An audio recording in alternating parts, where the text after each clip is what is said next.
Hey guys, welcome to this week's episode. Well, actually, we're doing 2 episodes a week again, so I guess I can't do that intro anymore. I'm gonna have to come up with something better. But this week, well, this Thursday, I guess, we're gonna be talking about tire pressure and what I think the best tire pressure is. You should be running on different surfaces.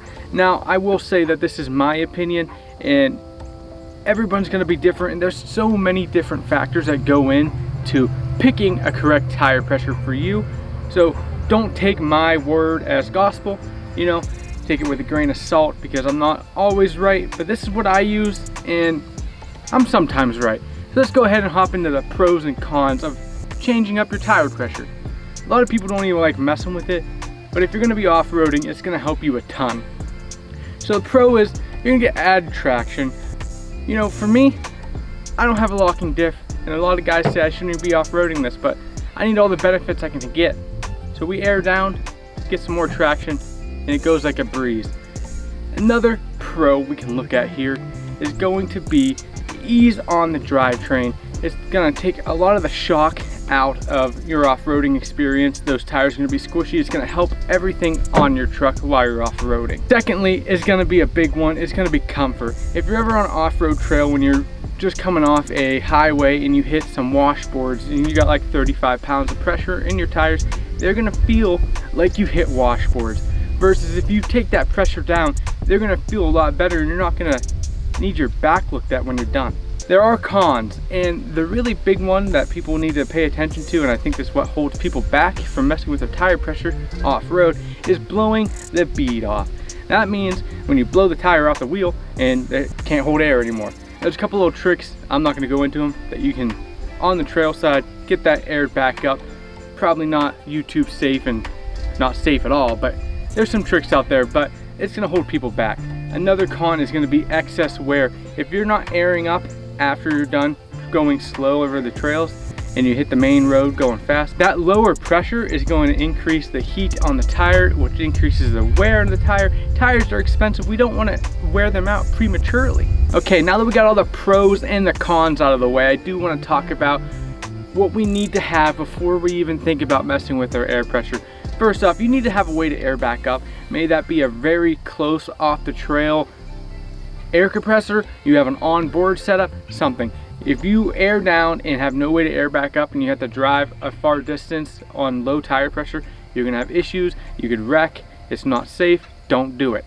Secondly, you're gonna need a way to air down. You can use a screwdriver, a pencil, an actual air down deflator tool, whatever you have. And thirdly, I have an itchy eye.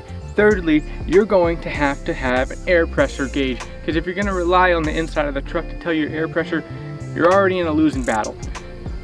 That being said, if you have all those, you can mess with your tire pressure and feel confident you have the tools to get yourself out of any situation.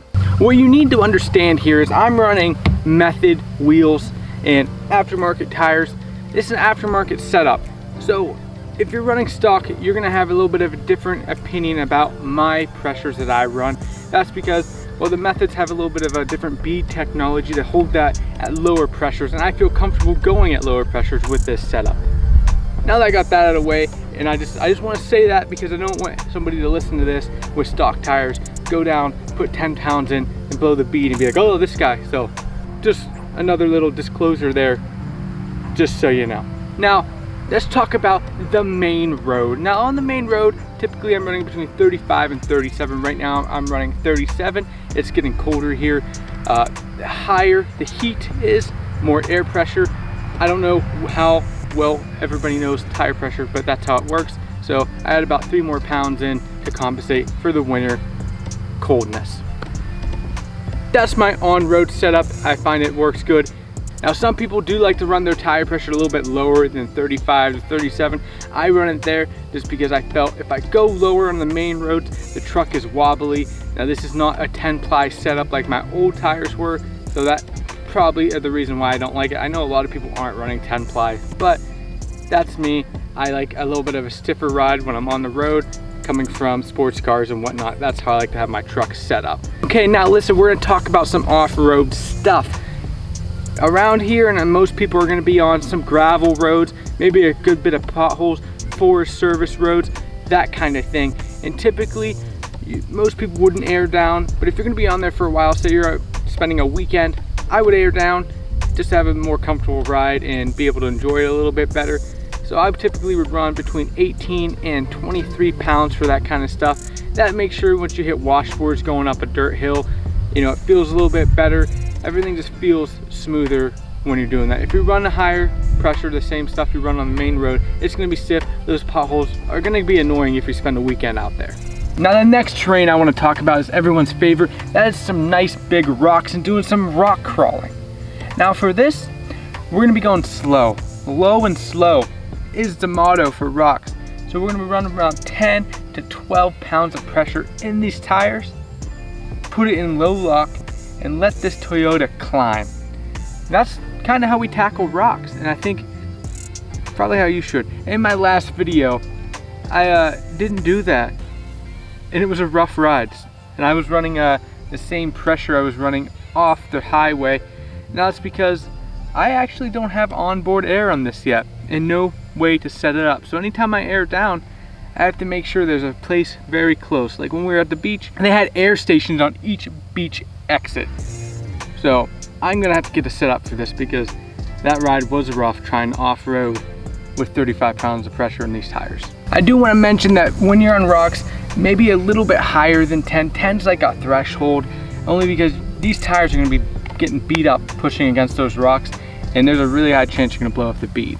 So between 10, 12, 15 in that area is good to go. That'll give you a nice surface area, make these tires spread out, really get some grip going on. Now the next surface I want to talk about is probably everyone's second favorite, or at least my second favorite, is mud. Now, I'm not talking little puddles, I'm talking mud, deep mud. Now everyone knows that if you're going to mud, you're gonna just go through the mud. Don't be one of those guys that try to go on the outside, because chances are that people have already been through that mud pit and pushed the mud out to the side. So if you're one of those guys that go to the side, you're gonna get stuck because that's where all the mud's at. So just go right through it.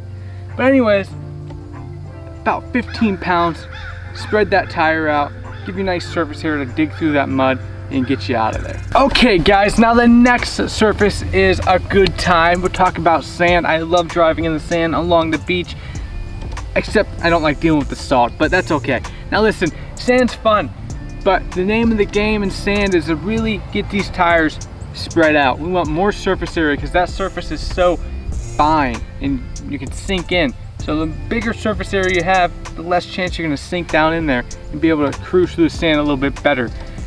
So I run between 10 and 14 pounds when I'm in the sand. In the sand, I'm not really doing donuts or anything because the sand that I drive on are public beaches and there's kids and whatnot. So you're just kind of cruising. So 10 pounds is plenty that I can really get the truck to cruise through the sand and not worry about anything, not blowing any beads off. Now, I will say that some people with heavier trucks need to really listen to that rule, because there are so many trucks when we were out at the beach, big diesels and whatnot going on the beach, they didn't seem like they were aired down and they got stuck. And trying to get a big, you know, Duramax stuck out of the sand, that's rough. Now these rules do change if you're doing recovery. You're gonna do about 8 pounds if you're trying to dig somebody out. The next surface we're gonna be talking about is snow. Probably my least favorite because I don't like the cold. I don't mind it, but I would rather not be cold. Snow is a different beast. You gotta pay attention to what's underneath the snow. Are you trying to dig through the snow and get to the traction that's underneath of it? Or are you trying to float on top because you don't wanna sink through it? Those are two beasts you wanna think about when you're dealing with snow. For example, if we're driving through this field, this grass here, and you're driving through snow, you're probably not gonna wanna dig down into it because you're gonna probably bury your truck. So you're gonna want low air pressure, about 15 pounds, spread it out just like in the sand a little bit, so you're not digging down into the dirt and then getting stuck between the dirt and the snow. Don't wanna do that. The next one is you're driving and you wanna get to the surface that's underneath. You're gonna want more air pressure. Not too much, but you're not 10 pounds, not 20 pounds, about 25 pounds, 30 pounds. That's gonna make sure you have enough pressure to get to the surface that's underneath to get that traction you're looking for. That's why snow's a little bit different, because kinda gotta think about it a little bit different. Okay guys, listen, I'm no expert on this. By no means. I'm sharing my experience with my truck. I may be wrong. I'm sure there's going to be some people in the comments telling me their opinions, what they think. Like I said, this is my opinion. I hope it helped anybody confused on tire pressure or afraid to kind of dig into tire pressure to get the benefits of that. Thank you for watching. As always, hit that like button, hit the subscribe button. It lets me know that you like this content. And we're doing 2 videos a week, man. Check this one out here. It's a good one, and I'll see you later.